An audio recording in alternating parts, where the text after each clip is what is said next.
রাজধানীর চারদিকের নদী দখলমুক্ত করতে আশুলিয়ায় তুরাগ তীরে তৃতীয় ধাপে অভিযানে নেমেছে বিআইডব্লিউটিএ। অভিযানের ২৫তম দিনে নদ ভরাট করে গড়ে তোলা ছোট বড় বেশ কয়েকটি স্থাপনা ভেঙে দখলমুক্ত করা হয়। এ সময় নির্মাণাধীন একটি গার্মেন্টস প্রতিষ্ঠানকে ১ লাখ টাকা জরিমানা করে মালামাল নিলামে বিক্রি করে নদীবন্দর কর্তৃপক্ষ। বিস্তারিত জানাচ্ছেন ফখরুল ইসলাম।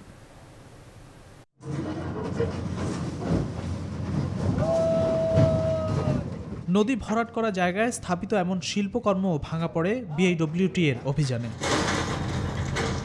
ভাঙা হয় নদের মাঝে গড়ে তোলা তুরাগ রিক্রিয়েশন পার্কের অন্য স্থাপনাও। ঢাকার চারপাশের নদীগুলো দখলমুক্ত করতে ধারাবাহিক অভিযানের এটি তৃতীয় ধাপ।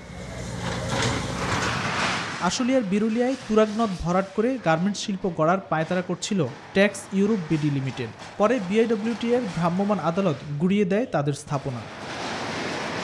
এখানে দেখতে পাচ্ছেন যে বিপুল পরিমাণ অংশ, প্রায় ২ একর অংশ অবৈধভাবে ভরাট করে আপনার এখানে একটা শিল্প প্রতিষ্ঠান গড়ে তোলার চেষ্টা চলছিল।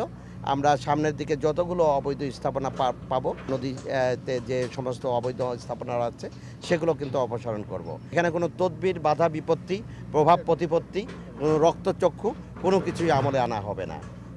একে একে তুরাগ তীর ধরে এগোতে থাকে অভিযান দল। গুড়িয়ে দেয়া হয় এনডিই কংক্রিট রেডিমিক্স লিমিটেডের সব স্থাপনা সহ আশপাশের অন্যদের দখলকৃত স্থাপনাও। তুরাগ রিক্রিয়েশন রিসোর্ট বা এই ধরনের নামে দুটো প্রতিষ্ঠান, মানে একই প্রতিষ্ঠানের দুটো প্রতিষ্ঠান একই মালিকের। আর ঠিক এই মুহূর্তে আমরা যেখানে আছি সেখানে একটি সিমেন্টের রেডিমিক্স, সেইখানের ওদেরও অনেকটা অংশই নদীর মধ্যে পড়ে গেছে। সেখানে ওদের যে স্থাপনা সেগুলো উচ্ছেদ চলছে। অভিযান চলাকালে জব্দ করা এক্সিভেটর সহ বিভিন্ন গুরুত্বপূর্ণ মালামাল নিলামে বিক্রি করে বিআইডব্লিউটিএর ভ্রাম্যমাণ আদালত। ফখরুল ইসলাম, নিউজ 24, ঢাকা।